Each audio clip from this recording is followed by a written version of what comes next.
Sveiki, mielieji! Šiandien supažindinsiu jūs su vienu pagrindiniu ir be galo svarbiu dalyku, norint lengvai, patogiai dainuoti, tai yra kvėpavimas. Netrukus parodysiu jums paprastų ir aiškių pavyzdžių, kaip taisyklingai įkvėpti į diafragmą ir pratimų pagalba galėsite mankštinti ją kiekvieną dieną. Pirmas svarbus dalykas yra be įtampos, spaudimo gerklėje ir pečiuose įkvėpti per burną, kuo žemiau į pilvą ir į šonkaulius, tiek kiek gaunasi, nepersistengti. Ir jokių būdų negali kilti pečiai ir įsitempti, užsidaryti krūtinės ląstą.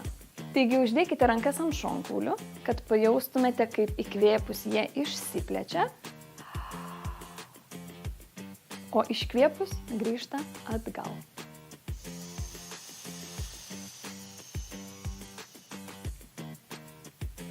Antras svarbus dalykas – tai yra nejausti spaudimo gerklėje. Ją atpalaiduoti padės labai paprasta mankšta. Tai yra šuniuko kvėpavimas.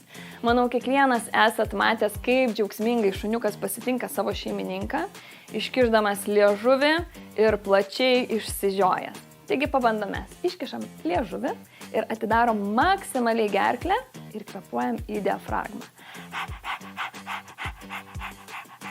Pabandom kartu.